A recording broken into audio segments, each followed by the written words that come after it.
no hell below us, above us only sky. Imagine all the people living for today. Imagine there's no countries. It isn't hard to do. Nothing to kill or die for, and no religion too. Imagine all the people living life in peace. You may say I'm a dreamer, but I'm not the only one. I hope someday you'll join us, and the world will live as one. Imagine all possession. I wonder if you can. no need for greed or hunger. A brotherhood of men, yeah. Imagine all the people sharing all the world. You may say I'm a dreamer, but I'm not the only one. No, I hope someday you'll join us, and the world will live as one. Oh yeah, and the world will live as one, and the world will live as one. No. And the world will live as one. Oh. And the world will live as one. Everybody to the kingdom. I'm so excited to be with you all. We have an amazing session planned for you today with the incredible Marianne Williamson. And this season, we are having the kingdom all about the power of love. And love has been the primary focus of what our intention is for this entire season. And you are here for the last episode of season 3 of the kingdom. And today is about love as a political force. And we have, like I said, special guest Marianne Williamson coming to join us live here. You'll be able to leave in some questions and all kinds of things so that we can have this incredible experience together. And you know, one of the things that I wanted to mention to you all as we really go into this session together is when we think about love as a political force, people have been asking me, what do I mean by that? Why are we having this topic? I want you to put some ones in the chat box if you were somebody who feels like there's so much going on in the world and you want to be able to make a difference in the world and you're just not sure exactly how to do that sometimes. Because this opportunity that we have here as people who are spiritual, mindful, who care about the world, who take care of ourselves, who take care of our family and friends and want to make this world a better place. This episode is going to show us how to do it with love. and not how to do it with fear or with hate or with all the rhetoric that we're seeing online, and not even with the anxiety, but how to show up in a space of love. And Marianne is going to walk us through this today in an incredible way. And I'm so excited and so honored that she is joining us here on this journey. And so I want to just let you all know how the kingdom works. And before we jump into everything, I want to know, how many of you, is it your first time here at the kingdom? If it is your first time at the kingdom, I want you to type the words "first time" in the chat box, and you will see our entire community will welcome you here. And if you're new to the kingdom, you're going to see everyone putting these ones in the chat box. The ones in the chat box are the way we use this community to exchange energy. And so if you hear me say anything, or anyone else say anything, Marianne say anything that makes you want to say like, yeah, girl, or amen, or I'm with you, or I got you, or anything like that, then you just put your ones in the chat box. And that's our way of exchanging energy. The ones are kind of like our clapping or our snapping. And so I see you. Welcome, Patty. Welcome, Kimberly. Welcome, Mike. Welcome to all of our first timers. Hello. Hello, Barb. Hello. Welcome, everyone. So we have a really fun episode planned, and I'm so excited. So let me tell you what you can expect here at the kingdom. So in every lesson of the kingdom, you have a session where we can learn, where you get something to learn and actually take away, and then we put it into practice and integration. We have time for you to ask questions, and we take away with a golden nugget, and we always end with song, because music is the sugar that makes the medicine go down, baby. And so this is kind of what we do here. And I think one of the things that's been important to me about the kingdom is, I grew up in the church, and I loved church when I was younger, but I always felt like I wondered, how do I actually put these teachings, this wisdom, into action in my life, like practical action? And our commitment here at the kingdom is to make sure that you can take everything away with practical action steps. So I want to welcome all of you here. I see you, Kalani. I see you, Pam. I see you, Quanta. I see you, Raylene. Renee, my mom is here. Rocky, Steph, Tasha, everybody. I see you all here, and we're in for some fun together. So let me tell you how to ask questions. So the chat box is kind of our place to kind of like hang out, throw our ones and chat. But if you look on the right side of your screen, you'll see a little like box with a question mark in it. That is your opportunity to ask questions. And then what happens is, if you go in and see those questions, everybody, there's a little arrow, like an upward facing arrow. And that is your chance to actually upvote your favorite questions that people type in. And the questions that get upvoted the most, we'll do our best to bring as many of those up as possible throughout the kingdom session. All right. So make sure if you have questions for me, for Marianne, you put them in the question box so we can see them. And we'll be able to bring as much of them here as possible. Hey, Jarrell, I see you too. All right.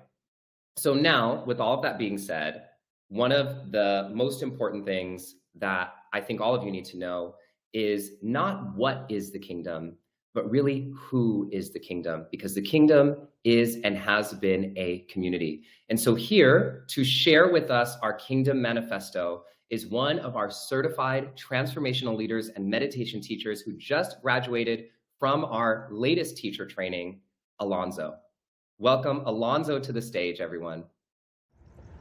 Welcome to the Kingdom Community, our space to come together, get inspired, and feel supported as we grow into the best versions of ourselves. At the Kingdom, we believe that there is something bigger than us, and also something big within us. We believe that all of us have the power to make the impossible possible by transforming our lives and transforming the world. We believe that we can only reach our full potential when we help others thrive. So we promise to reflect honestly, listen generously, and love each other unconditionally. We believe that music is medicine, singing is sacred, and dancing is how our bodies sing. We believe the kingdom belongs to everyone. The only thing you need to do in order to belong here is be here and show up with love. Most importantly, we believe that wisdom is everywhere, but especially in you. Let's grow together, go beyond, and rise together.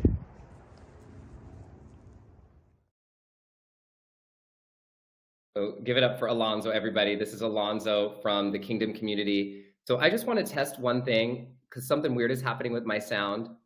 I want to test something. Kate, somebody on the team, tell me if I switch to this, can you tell me if you can hear me?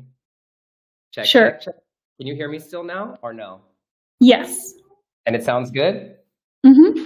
Okay, great. All right, that's going to be a lot better for us. Thank you. All right, so Kate is behind the scenes, everybody. Tasha's behind the scenes, handling everything. And I just wanted to make sure our sound sounds good for everything.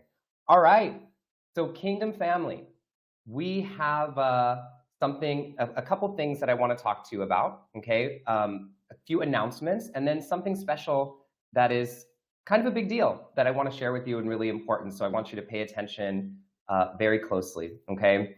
So as we look at this, we have done all of these sessions this season. Finding Your Soulmate with Catherine Woodward Thomas, How to Love Your Body with Sonia Renee Taylor, Learning to Grieve with Addison Brazil, Expanding Your Sexual Intimacy, Forgiveness, and Love as a Political Force today as the end of our season.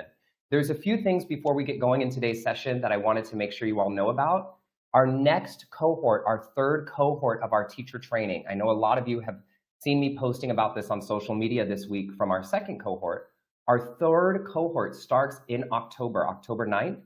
Applications close October 2nd.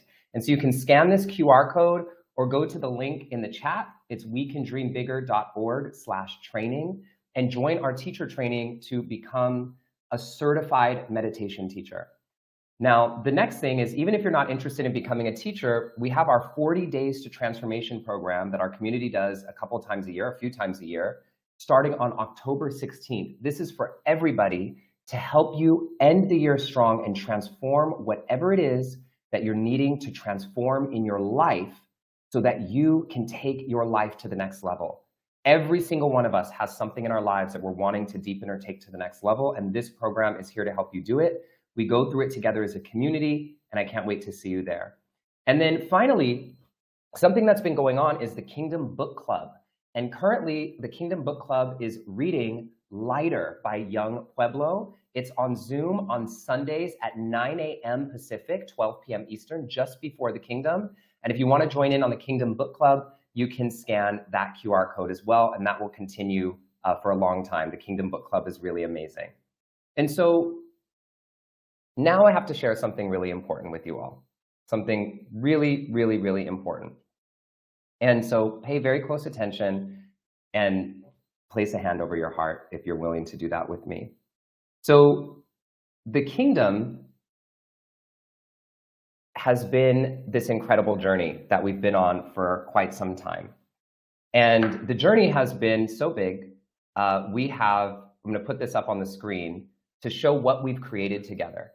So what's happened so far in the Kingdom is we've been going for 3 years. We started in 2020. We've had 97 episodes of the Kingdom, 33 guests, 4,200 of you joining the Kingdom as family members, and 70 soul study sessions of our weekly soul study sessions. It's amazing. And one of the things that I talked about in the very first session of the Kingdom was I told a story of these marigold flowers. Do any of you remember this? It was the very, very, very first session of the Kingdom. And what I talked about was I was at Esalen in Big Sur, and this is a teaching I want all of you to take for your lives if you haven't heard me share this before. So I was at Esalen in Big Sur, and I saw this beautiful garden of marigold flowers. There were hundreds and hundreds of them. And I saw this gardener there, and she had these headphones on, and she was like rocking out, and she was literally like yanking these beautiful flowers off, yanking these beautiful flowers off and throwing them on the ground. And I turned to her and I said, why are you taking these big, beautiful flowers and throwing them down to the earth? Like, why would you be doing that when they're so beautiful? And she goes, you must be from the city. And I said, yes, I am. And she goes, okay, I want you to get down on your knee and look at this with me. And what she did, and this is a lesson for all of our lives, is she goes, see these little buds here at the bottom of the flower. Every plant has a limited amount of energetic resources. And she said, and if I don't pluck and prune these beautiful flowers, even though they're beautiful, then we risk these little buds not being able to bloom. And there's so many things in our lives that are not blooming because we haven't been willing to say goodbye to things that may be beautiful, but are complete. And so it is with a lot of sadness, but also a sense of completion that I announce that this is the last session of the kingdom. The kingdom with the big like tears in my heart is coming to an end. And this session with Marianne will be our last session. And I see Marianne's coming in soon here. And this session with Marianne will be one of our last sessions. And what we're going to do soon, just so you all know, is we have a special plan in place for you all, because I know this community has been a really big place for all of you. I know that this is a place for 3 years that so many of you have been coming every single week. And so I want to make sure that we do this properly. And so what we'll be doing, everyone, is we are going to be having on October 29th a kingdom funeral. But notice, underline on the word fun, because yes, we're going to hold space for grief, for the ending of this space, but we are also going to celebrate. And so if you are somebody who wants to share and submit a video, we would love for you to do that about one thing you loved most about the kingdom. And we're going to get everybody's voices into this session. And that session where we do this kingdom funeral is going to be on Zoom. It's going to be on Zoom so we can actually see each other. And so I just want to share with all of you that this is a necessity, and I want to make sure that we take a moment to just honor what's been created here before we go into this interview with Marianne. And so if you know anybody who's come to the kingdom over the last few years, I want you to share this with them so that they have this moment to really feel the ending of this community that we've built. And it's not just an ending, it's a beginning of something new. So there will be something new coming, and I want to make sure that bud has a chance to bloom. So if you can just place a hand over your heart and the other hand on top of that for a moment, and take a deep breath in and a deep breath out. And just honor your experience that you've had here at the kingdom. Just be grateful and think of all the lessons that we've learned from our nearly 100 episodes. And let's share in the grief of the ending, but also the excitement of what's to come. And my promise to you as a community is you will always have free access to community and connection and teachings and wisdom. And so I'm so excited for you all to see what's coming next. I'm just not ready to announce it just yet. So it'll be coming soon. Okay, everyone? So I love you all, and put some ones in the chat box if you're going to be coming to our Kingdom Fun funeral. And we'll be enjoying that together. And so as we hold that in our hearts, we hold that connection in our hearts, because I know this space is a lot for all of you. I want to get us prepared for the reason that we came here today. And before we do that, one of the things that we do in every single session is open up our interviews and our sessions with a little prayer and a little bit of silence. And so I am going to just set a timer for 1 minute. And I want you to place your hands over your heart, and we'll just be silent for a moment, whether you're driving, whether you're listening to the podcast, watching the recording, or here live. This is a moment for you to get centered and present. And today, we're going to use this moment of silence, 60 seconds, to drop into the feeling of gratitude. 60 seconds of gratitude, and maybe you think about something you have to be grateful for. Our 60 seconds of a little bit of silence will start right now.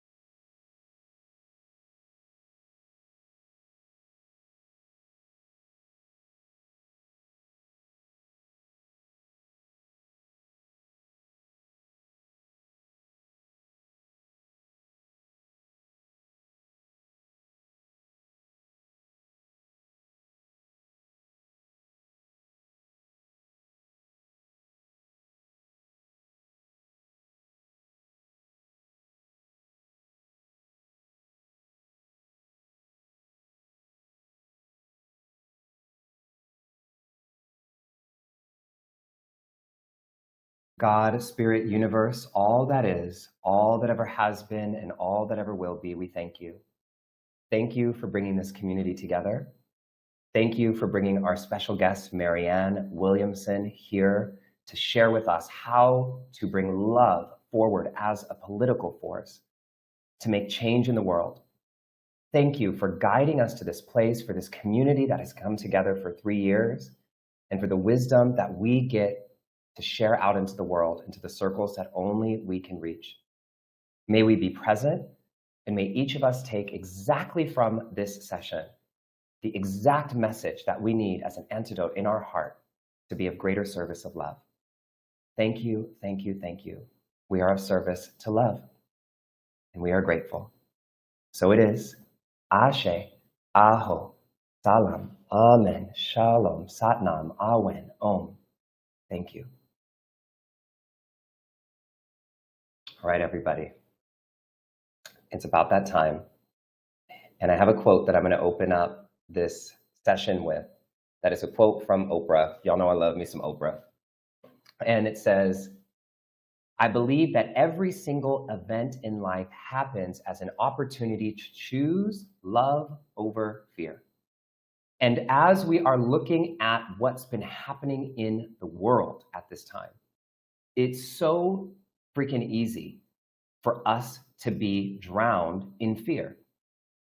And what we know to be true is that love is greater than fear, or it can be, especially when we choose to harness it as a force.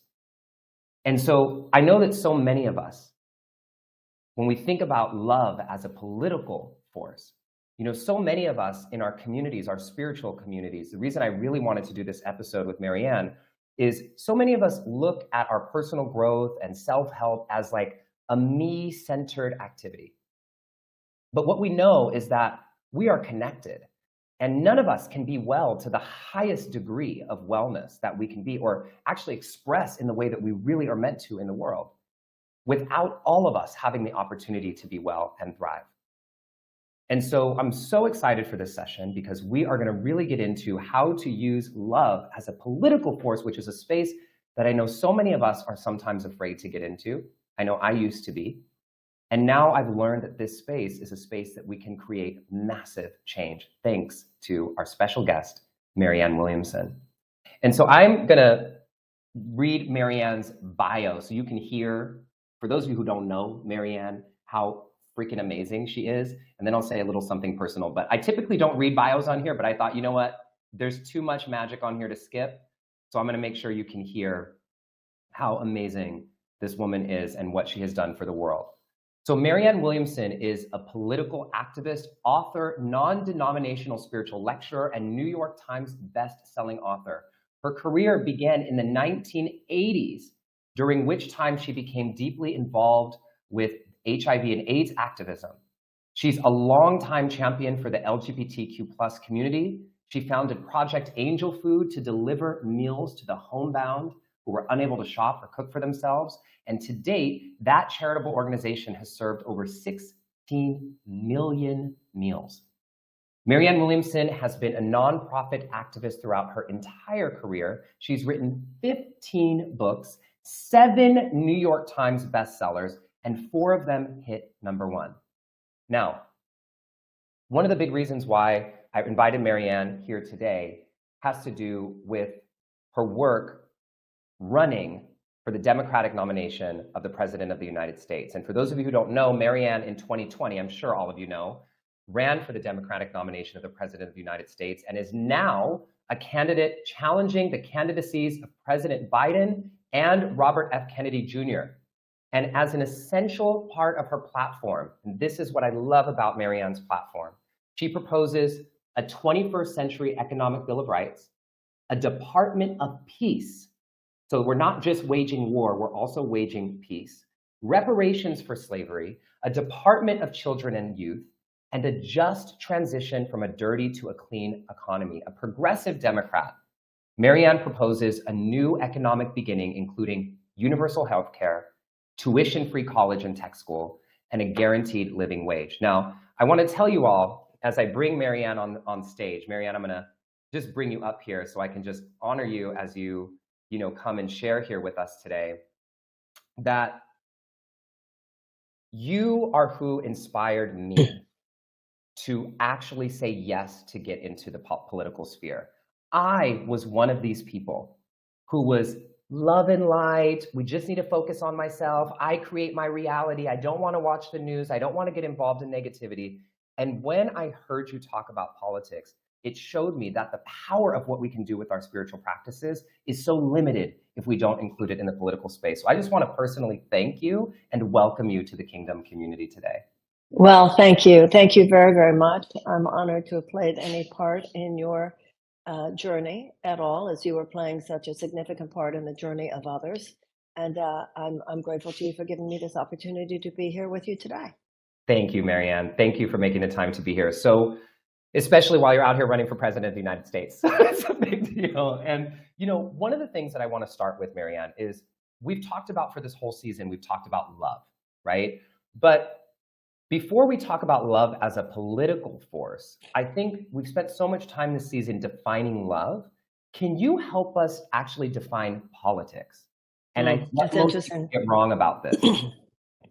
And the Course in Miracles says love is beyond what can be taught. The Course does not aim to teach the meaning of love. That is beyond what can be taught. It aims to remove the obstacles to the awareness of love's presence. Love itself is undefinable, I think. Words at best, but point to something. They symbolize something, but love itself is an experience and nothing that can truly adequately be quantified or described in words. Yeah.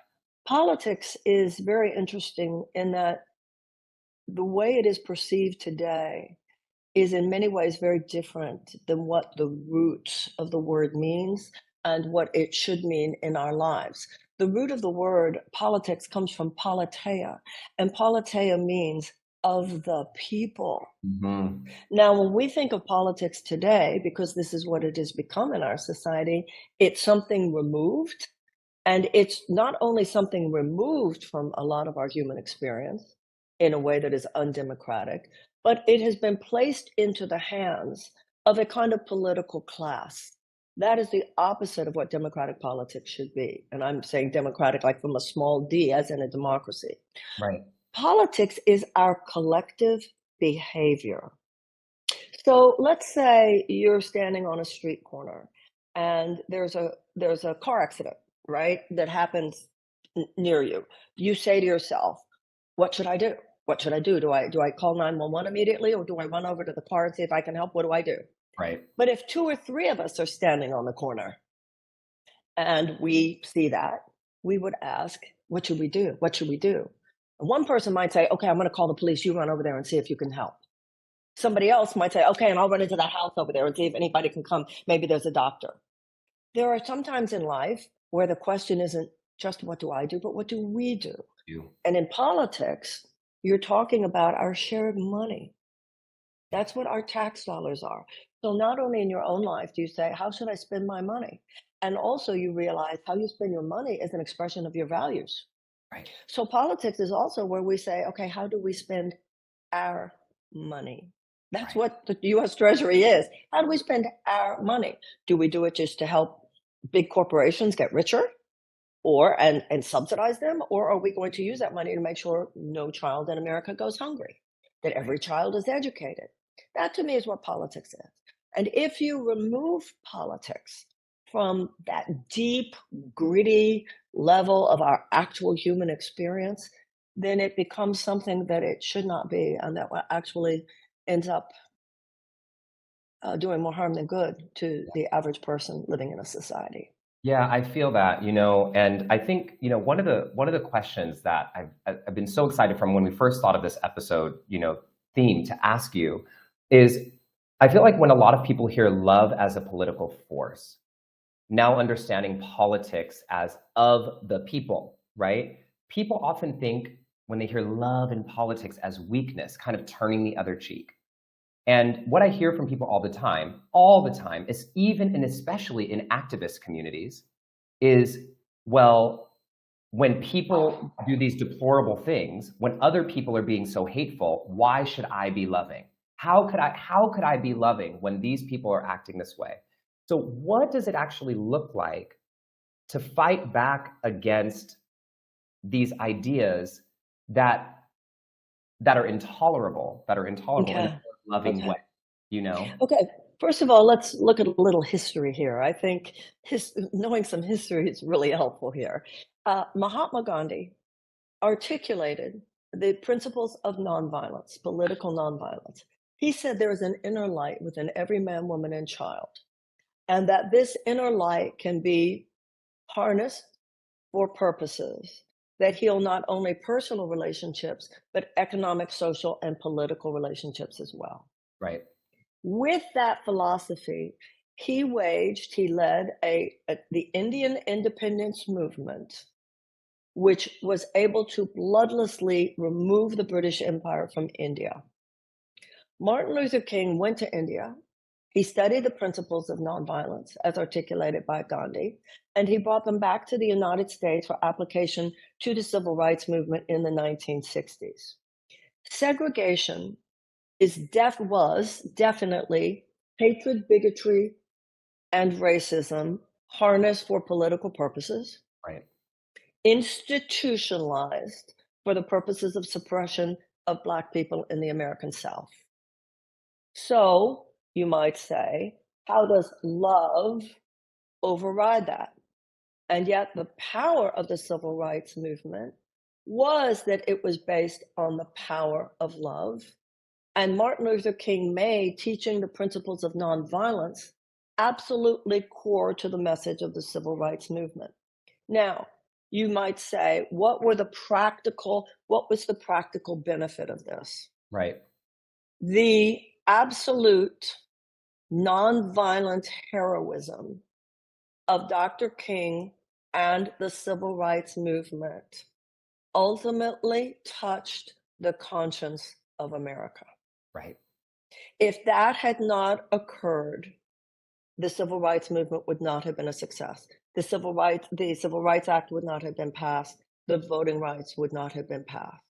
The fact that people's conscience was touched, it was the superior quality. You know, you talk about spiritual issues, and one of the things that is core to spiritual principle is the value of a superior personality. They talk about that in the Eastern religions a lot.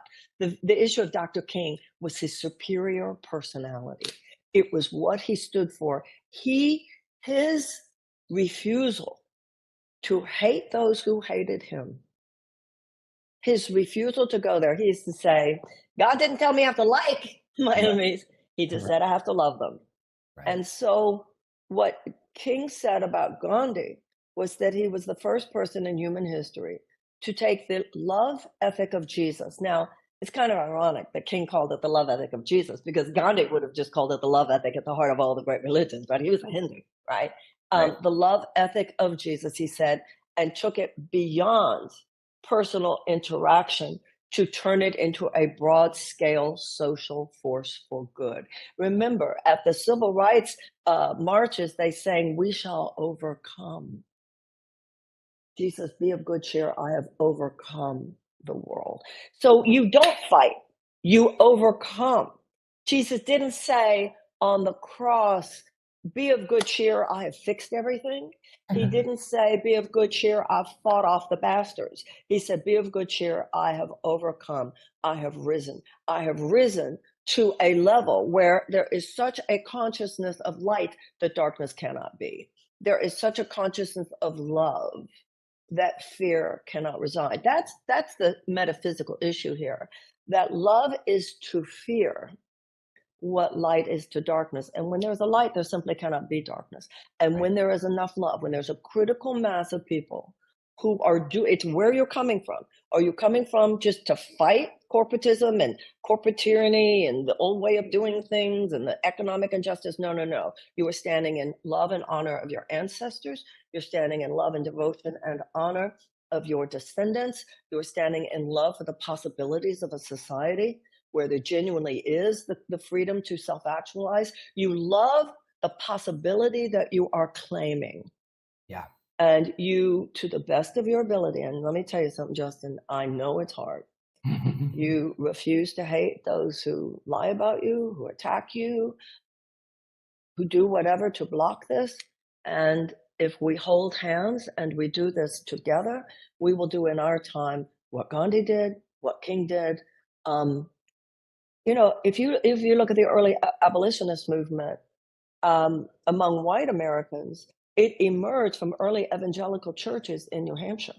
Right. Many of the women who were the leaders of the women's suffrage movement were religious Quakers. And Quakerism, by the way, had been very influential on the thinking of Gandhi, because it's the idea of the equality of the light in every man, woman, and child. And of course, Dr. King was a Baptist preacher. So you cannot look at the trajectory of social justice movements in the United States and not recognize a deep spiritual element. This is aberrational. This is an aberrational chapter, this overly secularized notion of political change, because the history of the United States is not about an over secularized trajectory of political change. It's about a deeply spiritually infused trajectory of spiritual change. And I'm so glad that you're saying that, because, you know, at the end of the day, what we're constantly talking about, even here at the Kingdom and everywhere, is that you have to change people, right? People are who have to wake up. And we think of this concept of this kind of collective that is this kind of thing out there, but inside of a collective is people. And I think as you're talking about love and Dr. King getting into the hearts of the consciousness of people, it's how can we get in? Because if we don't get into the consciousness, then we just keep recreating the same stuff over and over again, right? We keep coming back to the same thing because we actually haven't shifted and transformed internally. Is that what you're saying? Well, there are two things involved here. On one hand, yes, people have to change. And this is one of the reasons why I have felt for years so strongly about people in the higher consciousness and spirituality movements being more involved in economic and political and social questions. Because I have felt that if you're the one if you have a clue as to what changes one life, right, you are the one who has a clue as to what would change the world, because all that a country is a collection of people. On that level, yes. But there's another level which challenges what you just said to take it to the next step. One of the things that I have seen, I saw it when I ran for president before, and I see it now. And this is something very sobering for us to think about, but we must. My experience leads me to believe the people are not the problem. Right. The people are not the problem. You know, people say we just have to convince people. There is a critical mass of decent people in the United States. That's not the problem. And that was another thing. Dr. King had faith in people. And I think that's really important that we do that. He had faith in people. In fact, he used to say, one of his lines was, the American people are far more compassionate than the US Congress. Right. So the problem is not just changing people. And that's what's difficult. Dr. King knew, no, we got to change the law. Well, you know, Marianne, I want to change the law.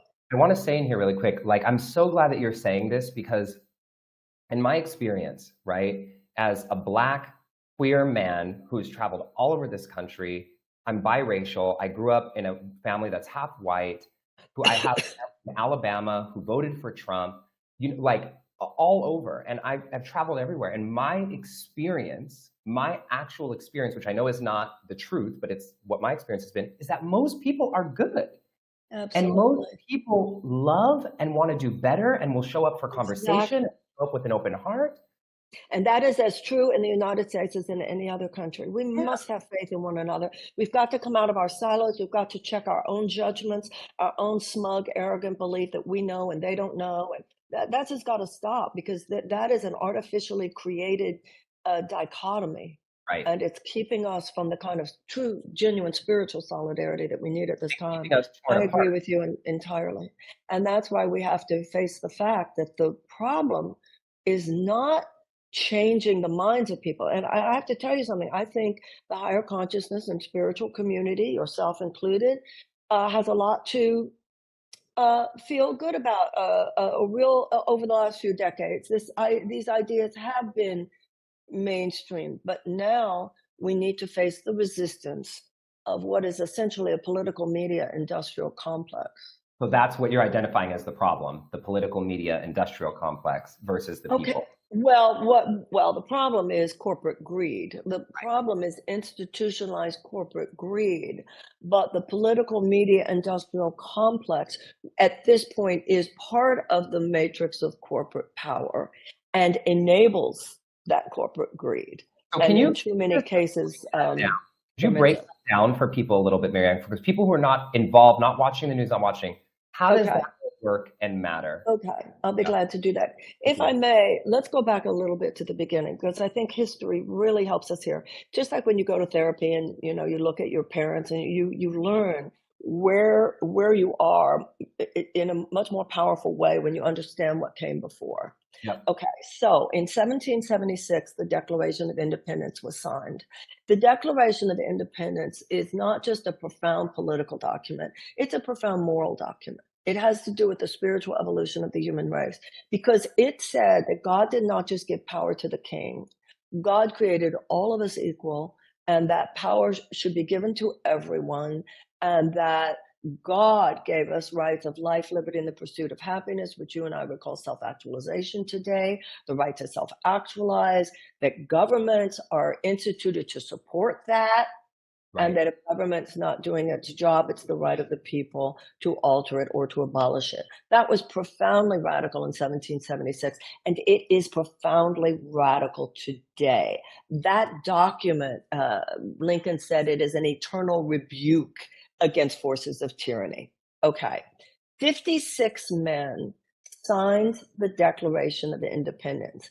In so signing, they were acting very courageously because if the British had won the war, all of them would have been hanged. Right. That's where it starts, but that's also where it gets gnarly because 41 of the 56 signers were themselves slave owners. Yep. Now, for us to really grasp that, that's the American story. We are and have always been both and. On one hand, we are founded on the most radical principles of an enlightened society.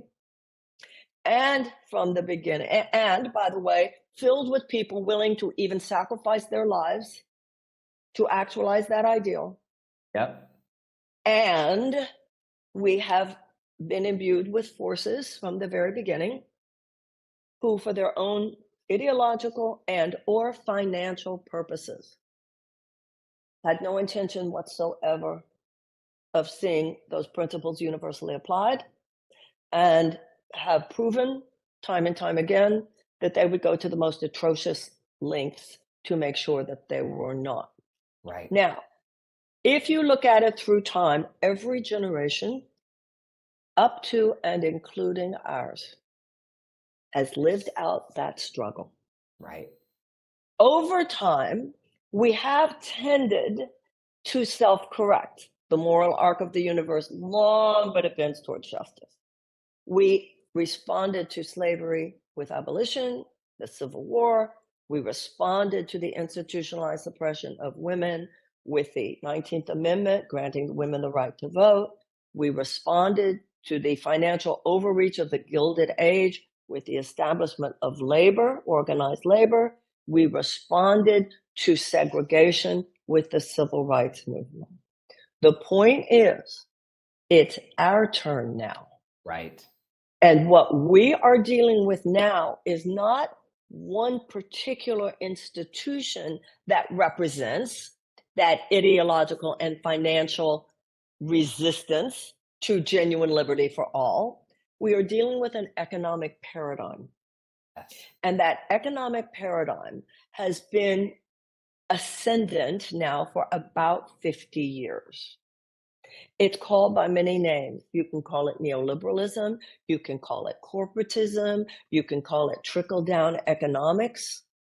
It is the idea that short-term profits for huge corporate entities should be our bottom line, even at the expense of the safety, health, and well-being of the American people and other species and the planet on which we live. And that's because And the lie that's kind of told, right, is if we make sure all the corporations and these big things are getting the money that they need, then it will eventually trickle down and hit the rest of us. that is what they said. That's Which ain't- exactly what they said. Which They ain't- said if we make stockholder value Right, the great thing, those people will create jobs, right. and so all that money will trickle down. After 45 years or so, the jury is in. It not only did not, because I said it'll trickle down and lift all boats. Not only did it not lift all boats, it has left millions of people without even a life vest. And this is because it was always a ruse to say they will create jobs. Their business model has not been job creation. Their business model has been job elimination and the exploitation of workers. Now, once this paradigm took hold, and yes, a Republican president started it, but no Democratic president has stopped it. Right. Once it took hold, you deregulate, you give tax cuts to the very rich, you demonize unions, and what starts to happen is what's happened over the last 50 years, which is a massive transfer of wealth into the hands of 1% of Americans. You know, Justin, in the 1970s, how old are you? How old are you? 35. I was born in 88. Okay. Well, I was born in 1952. So in the 1970s, I was in my 20s. Yeah. In the 1970s, the average American worker could afford a house and could afford a car and could afford a yearly vacation and could afford to send their kids to college. Right. What we have now is the majority of Americans saying they live with constant economic stress.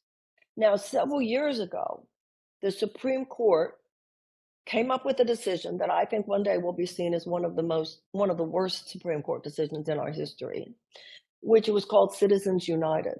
And Citizens United gave the power to corporations to give on an unlimited basis money that will influence campaigns. Right. And so at this point, they have turned our government into a system of legalized bribery, where time after time again, our legislators do more to serve the profit goals of their donors than to serve the legitimate needs of their constituents, even when their constituents have made their needs very clear. And that's an important thing to remember. The majority of Republicans as well as Democrats want universal health care, Right. like And they we- have in every other advanced democracy. The Yeah. majority of Republicans as well as Democrats want tuition-free college, like they have in every other advanced democracy. This goes back to the people aren't the problem. And this is why the only way to override this is with a revolution at the ballot box. So how do we, Because how do I'm you, sorry, I, just one more. I'm go sorry. ahead, go ahead. Well, there was just one more thing I wanted to say. Yeah. They've created this artificial drama that it's all about right versus left, but that's really a ruse. The Right. real dichotomy is between the powerful and the powerless. The real dichotomy is between those who have capital and easy access to more versus those who are just struggling to get by. People on the left and the right are figuring this out.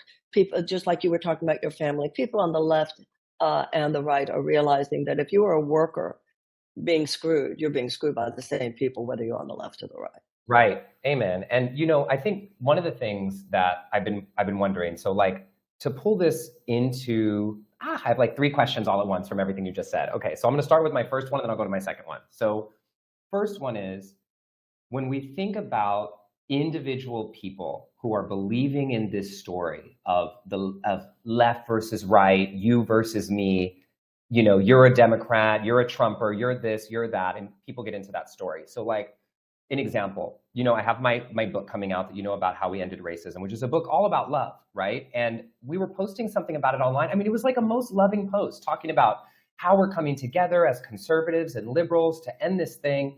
And like these people, commented all over the post, and I'll excuse my language, everybody, because I'm going to say it how it is. Just fuck niggers all over the thing, right? And so I sat with my team in that moment. And I asked, they said, what do you want to do? Like, do you want to respond? Do you want to delete? Do you want to block? And I think this social media is an example of what we experience in our collective, right? We have people in our workplace, we have people wherever who have these kind of extreme ways of coming at us. And we're like, do I just distance myself from them and not listen to them? How do I respond to them in a way that calls them forward, or do I not need to? So what do we do with that energy? You know, even though we know there's still another problem, there's kind of two things happening at the same time. What do we do with that? I live with that question every day. Yeah. I am in an experience where every day I wake up to the most extraordinary insults and lies. She told AIDS patients not to take their medicine. She told AIDS patients that they got sick because they didn't pray enough. Yeah. She is a crystal lady. She is an unserious person. She is abusive. She's mean. She's not good to staff. Every day. Yeah.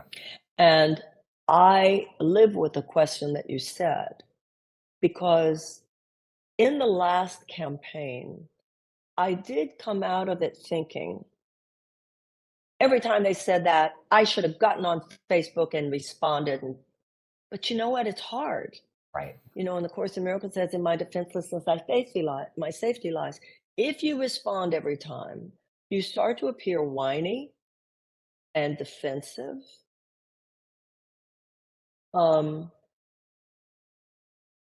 It's traumatizing to face that every day. Right. I feel actually like I wake up, I feel like my experience, it's online bullying is what it is. Yeah. It's online bullying. And a lot of times on the part of people who would be the first to say, oh, you have to listen to all voices, you can't online bully, etc. So I have noticed that AOC, I like the way sometimes she does respond. In terms of what you went through, I liken what you went through to anti-Semitism. Right. And I assume you were taught as a child what I was taught, which is, by the way, you should know this, some people hate us. Right.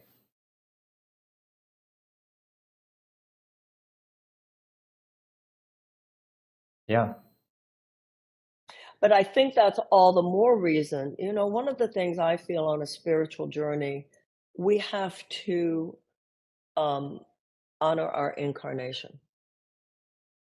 Even though the spirit is neither black, white, brown, male, female, anything about our physicality, I think we have to honor our physicality. Right. As a Jewish woman living in America, as a black man living in America, you can't, and clearly you've come to this realization, you can't in good conscience ignore a moral responsibility, particularly what has been done to our ancestors. You know, you're biracial. To forces of bigotry and racism, you're black. Black. Yeah. Yeah. And just as Hitler, there were people who had like 1/8 Jewish blood and had not been practicing Jews for generations. His mind, you're a Jew, you go to the country. Yeah. Occupation camp. Yeah. I think among blacks and Jews in America today, I sense this, you did it to my grandparents and you're not going to do it to my kids. Yes. Yes. Yeah. I think, you know, it's been such an important lesson for me as I go through this, thinking to how my family, you know, grew up with this. Like my mom, so when my mom married my dad, my family actually disowned my mom. They kicked her out of the house at 21 years old and disowned her and said, we're never speaking to you again. And then what happened after this was actually what I was raised upon. So my family, I think when they disowned my mom, thought that it was going to scare her away from doing it. And it was crazy because my mom grew up in an Italian family. And back then they weren't even considered white, right? Like they weren't even considered to be white, and they wouldn't have called themselves racist, but their daughter, a black person, was not going to be allowed. And so when my mom, I mean, I can't even imagine it, 21 years old, 22, going, okay, I'm packing my bags, I'm out. When she did that and got married with no one there, it woke part of my family up. And my grandfather and half of our family went to the rest of the Italian family and said, I don't know how we're going to do this, but we're going to figure this out, and we're going to welcome Barbara back into the family. Wow. And so our family, Wow. Chills. yeah, I mean, our family coming together is what has helped me know, like, this story was something that I knew as a child. And it was something that helped me know that what we're talking about here is possible. I grew up in the most loving, caring, compassionate, multiracial, magical family that could possibly have existed, that you would never have known was that before. But I think it was because we knew the history of our family and we're committed to showing up with love with each other, and it's not to say, I'll say one more thing, it's not to say that our family did everything right all the time. We had people accidentally say racist stuff, things come out, but we knew we were on the same mission, going in the same direction. And I think that's what we really need this country towards, that, to understand that we're all actually headed in the same way. And it seems like the media is not letting us even know that we're all so much more alike and in agreement than we are different. And I think sometimes it goes back to what you were saying before. If you actually talk to people, and get to know people, more often than not, there's a basic decency. And Yeah. even when it comes to race, my experience on the campaign, both last time and this time, I understand that there are racist systems, but in terms of racist individuals, I think the bigger problem is not racist individuals. It's lack of education, Right. lack of information, misinformation. Yeah. Because I would find on the campaign that when you are talking to an all-white audience in a state like New Hampshire or Iowa, and you give in my experience, I would give like a 10-minute little 101A, 7th grade level explanation of, race in America starting in 1619. By the time I'm done, people see not only the situation very differently, but also the responsibility of the US Very differently. very differently. Yeah, no, I agree. Thank you. And so I think, one person asked Kalani in the chat box, she said, is there a solution of how to handle the cyberbullying? What do you do? Like, do you ignore it? Do you go on a case-by-case basis? Do you send love? Do you block? Because I'm sure like you said, Marianne, you've had to learn so much with this. So how do you recommend us? People tell me, Marianne, you're a presidential candidate. You should never respond. Sometimes I do. Last night I was reading somebody say, well, after what she did to AIDS patients, I'll never forgive or forget. What did I do to AIDS patients other than raise millions of dollars? I mean, Right. Yeah. So sometimes I do, whether or not I should. I know last time when I ran, I was on Anderson Cooper and he ambushed me. It was live and he ambushed me. And I had this sense in my heart, that line from the chorus, in my defenselessness, my safety lies. But I actually came to believe that I should have said more. I should have said more.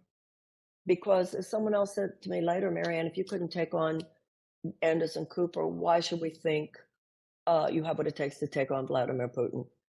There is a sweet spot inside us where I think it has less to do with what you say and more to do with who you are when you say it. And then in some cases we're moved to respond. In some cases we're moved not to respond. But even when we do that, we do it from a place that is simply setting the record straight. Listen, I think all of this, the main point in all of this is to create a force field. Yeah.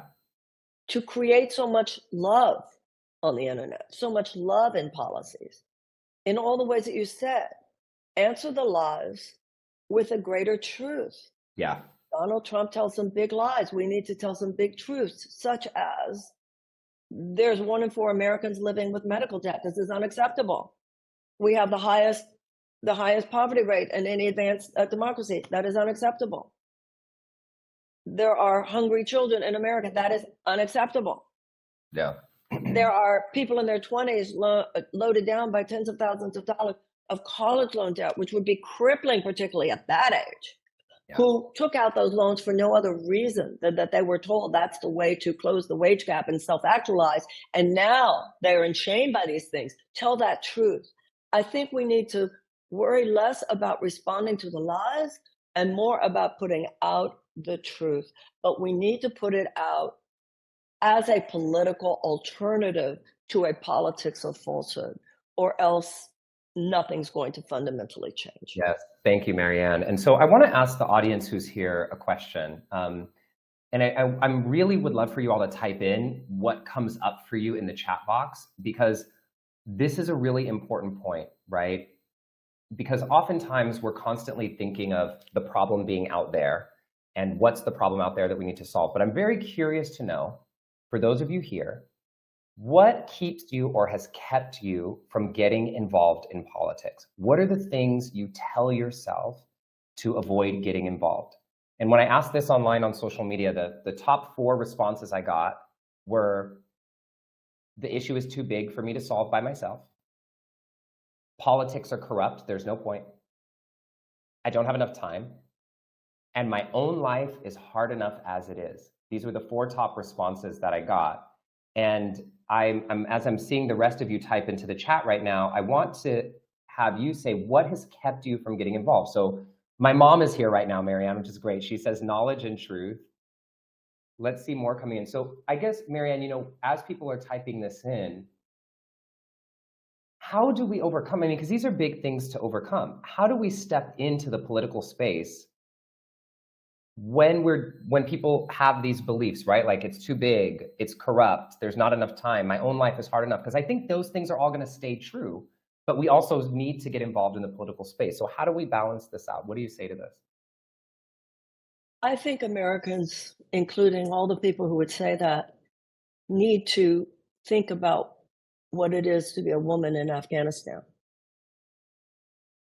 or what it means to be someone with any difference of opinion from the government in Saudi Arabia. There's a man who's going to be executed in Saudi Arabia because the government didn't like what he tweeted to his 8 followers. I remember. That's crazy. I want people to think about the fact that 46% of the urban water supply is filled in the United States, is filled with PFAS, these chemicals, these forever chemicals that do not break down. I want you to think about the fact that there are carcinogens in our food. I want you to think about the fact that there are children who get asthma and worse every day because of the air that they're breathing. I want you to think about what's happening to too many unarmed Black men in America.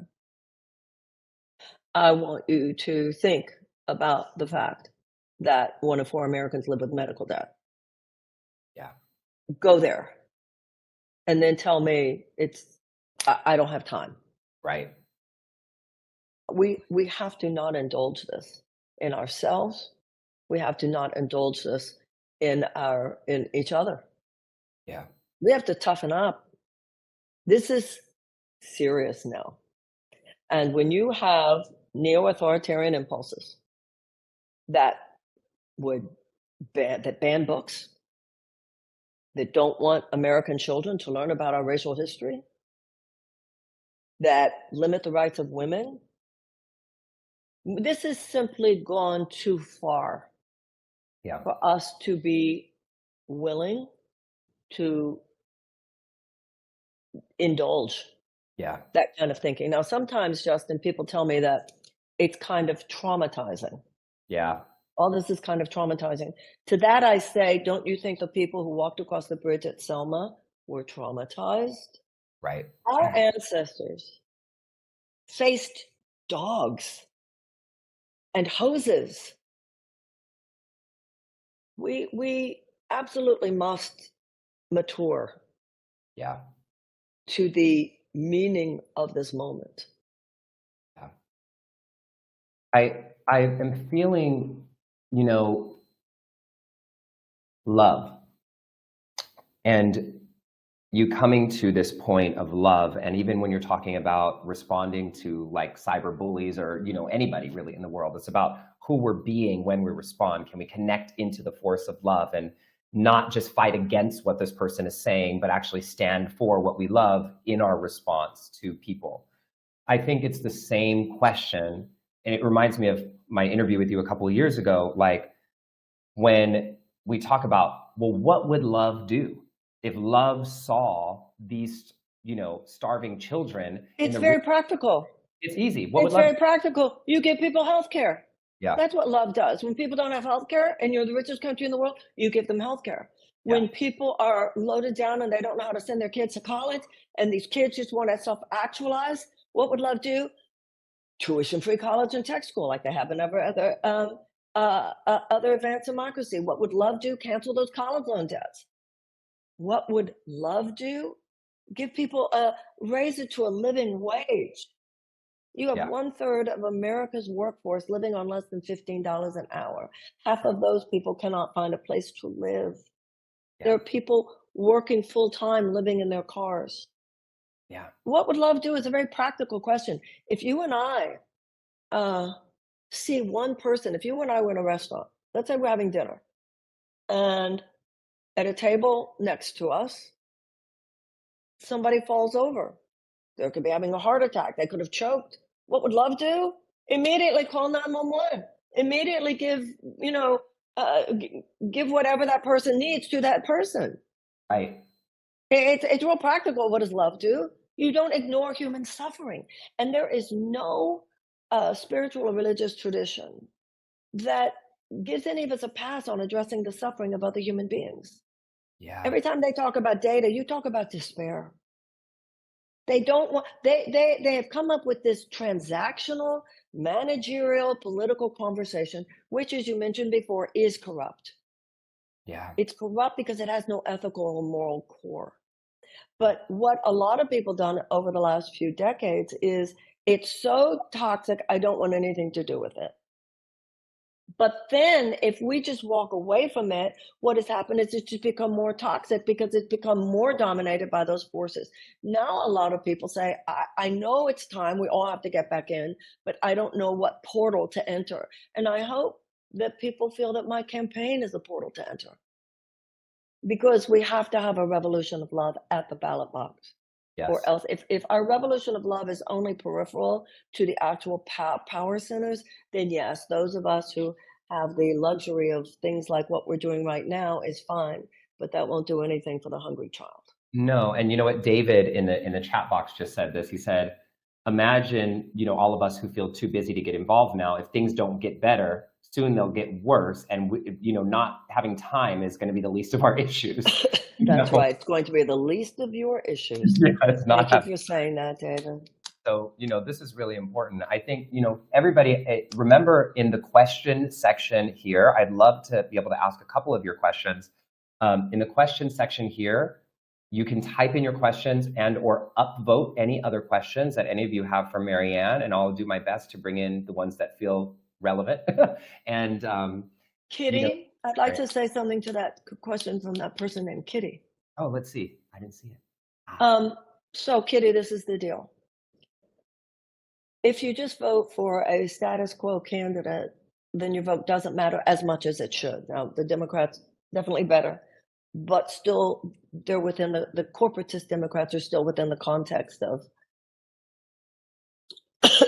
fundamentally remaining the same, just a better version of an unjust system. In voting for someone like myself, you are voting for the possibility that change could occur. Yes. You are. Yes.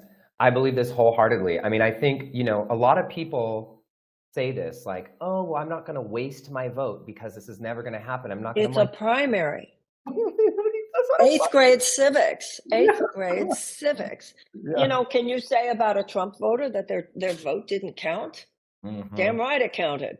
Yeah. No, absolutely. I think this is so important. So Marianne, I think, as we start to come to a close here, I would love to give some time for you to paint a picture for us of the world that could exist Oh, with that's you beautiful. as the President of the United Thank States you. of America. Thank you. Thank you.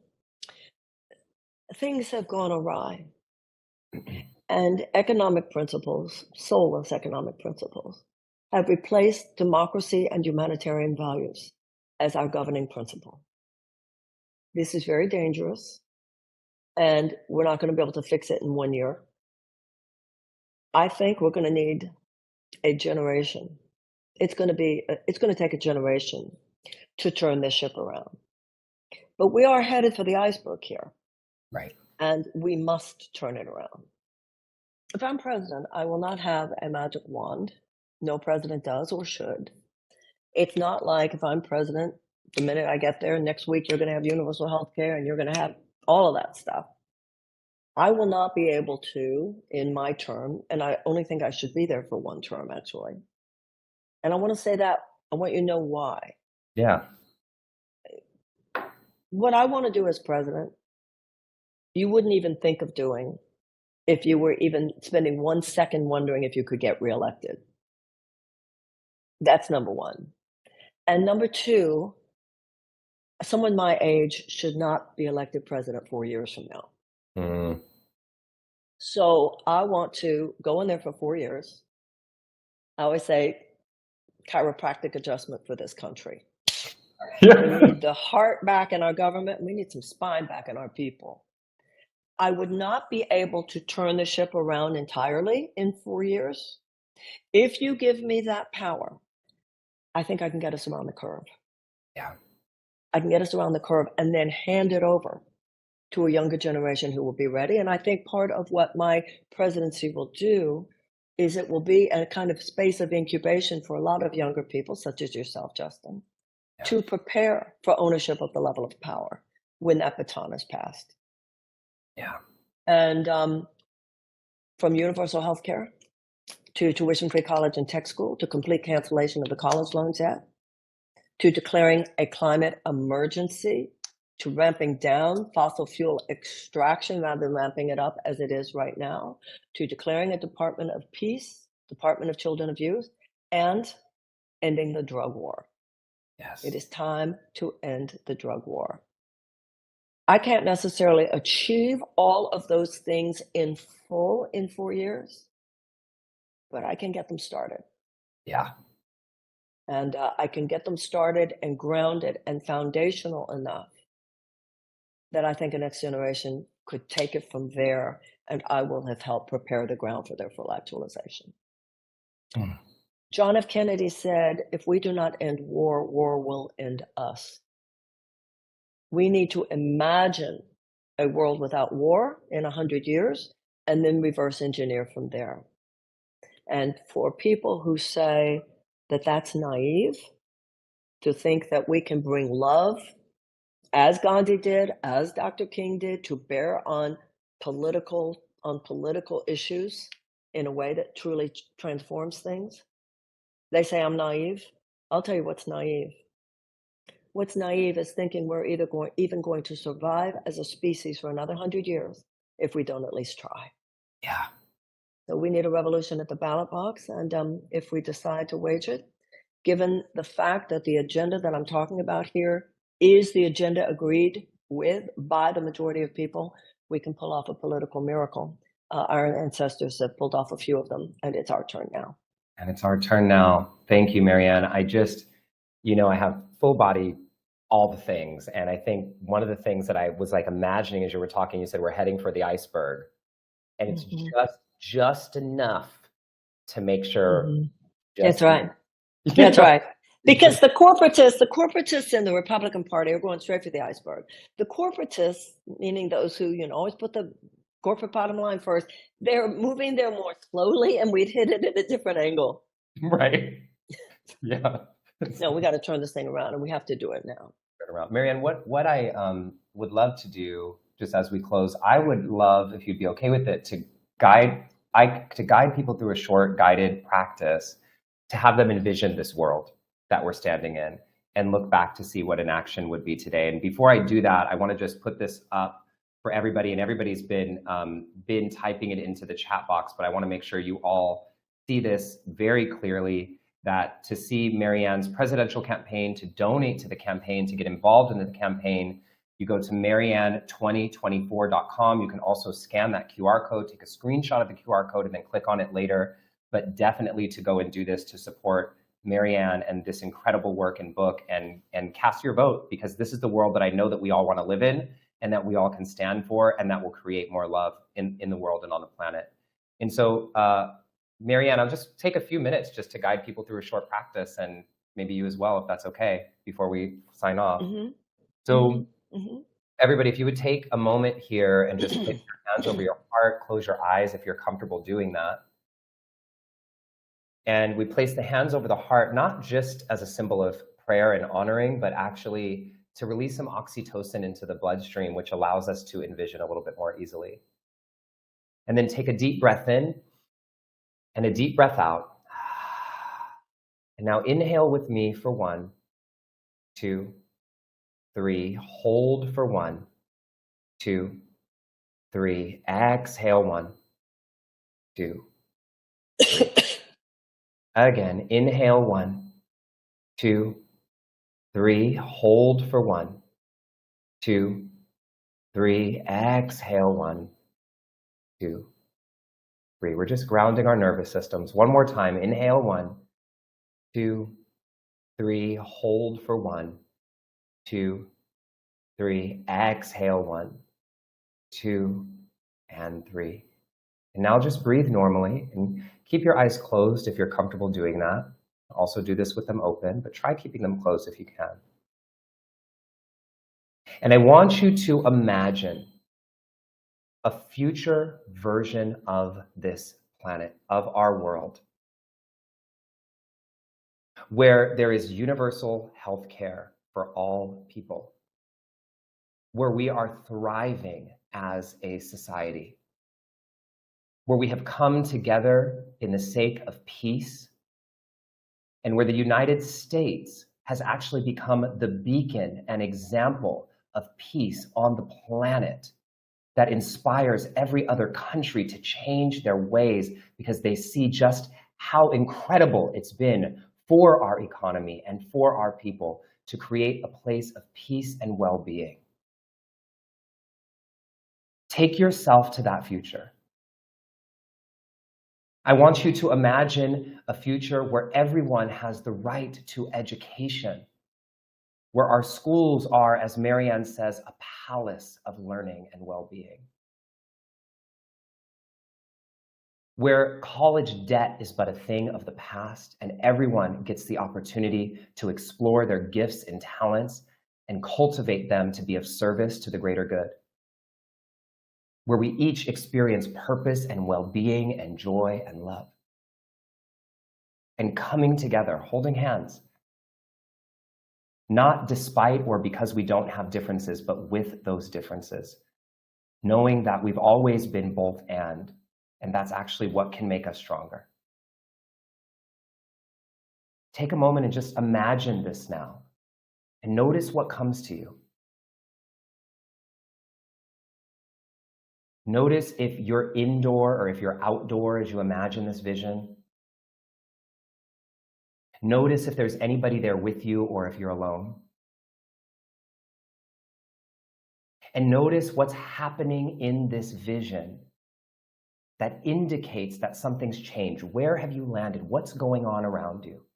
What colors do you see? And now, as you keep this vision in mind, I'm going to ask you a question. And I want you to answer this question using one word. Here's your question. As you imagine this future world and you living the life of your dreams in this world, what energy do you need to bring to the world now, today, that would make that vision come true? Standing in that future, looking back at today, what energy do you need to bring to the world? See if you can come up with one word. And then finally, what is one action step that you could take today that would have made that future a possibility? One step.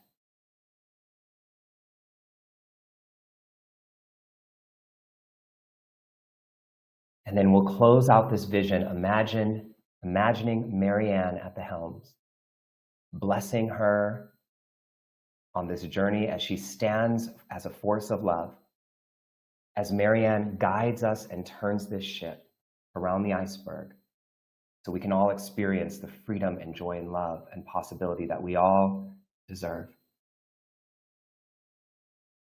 So go ahead and take a deep breath in and a deep breath out. And open your eyes and I want you to type into the chat box what your energy is and what your action is, because this is how we together are going to bring love forward, not just as a political force, but as a moral force, as a force for changing this planet. Marianne, I want to thank you so much for being here with me. I'm writing into your chat box right now. That too? I'm doing it. Okay, right in the chat. But well, you can tell us your word, Marianne. What is it? Yeah, yes. The word I got was yes. I need the energy of yes. I think for all the reasons that you were talking about, sometimes we, it's, my father used to say, don't let the bastards get you down. People like you were talking about who wrote on your whatever. So yeah. I like, there's a lot of yes. Okay, thank you. And so be it, right? Yeah. Thank you, Justin. Thank you for holding this important conversation. Thank you. Thank you, Marianne. We're going to spread this thing out as far and wide all over social media and every place that it can possibly be. And I just want to thank you. You have my vote. And I am like officially endorsing you as I have in every way. And Thank you. Yeah, you are, when you are the president of the United States, this world is going to be a whole damn different place. And I'm so excited for you standing in that possibility and taking on all that has to be taken on to stand in that place. So we thank you, honor you. Thank you so much, Marianne. We'll have a great 4 years. We'll do some great things together. Thank you very, very much. God bless you, honey. And to all of your listeners, thank you so much. Thank you. We'll see you soon, Marianne. Bye, darling.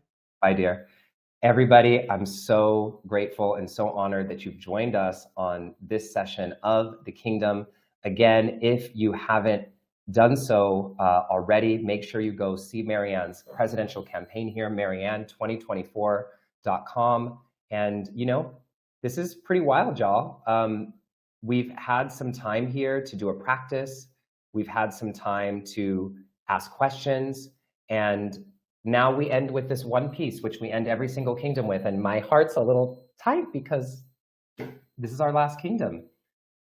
Everybody take 1 second and place your hands over your heart. Take a deep breath in and a deep breath out. And if you could think of one golden nugget, one key takeaway from this session today, what would your key takeaway be? If you could take one thing away with you, what would it be? And then when you're ready, just take a breath in with that and a breath out and type your golden nuggets into the chat box, and we'll have a cascade of golden nuggets for everybody here. I love you all so much. I honor you, and I thank Marianne for being here. We will see you on October 29th for our final gathering in this format, and we rise together. This is Justin Michael Williams signing out, and I'll see you next time, everybody. Bye for now.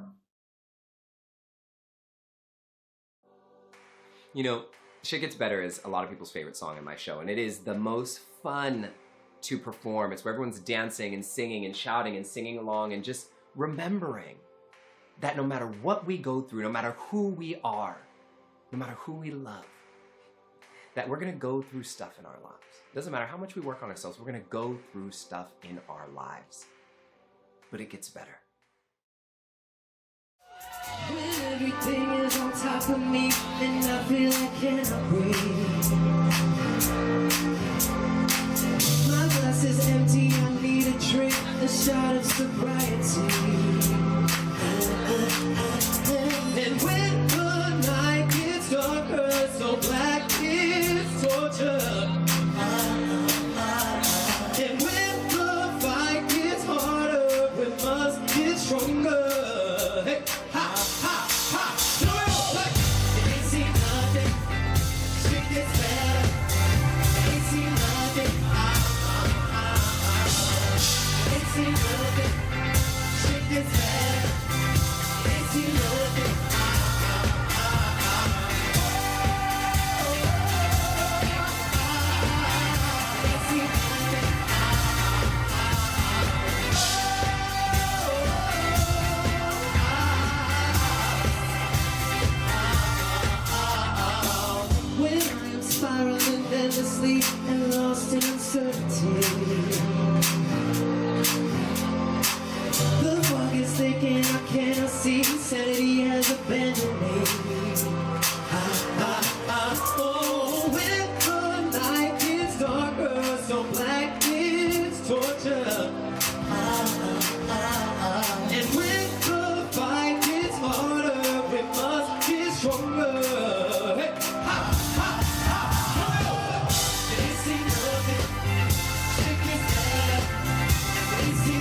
nothing.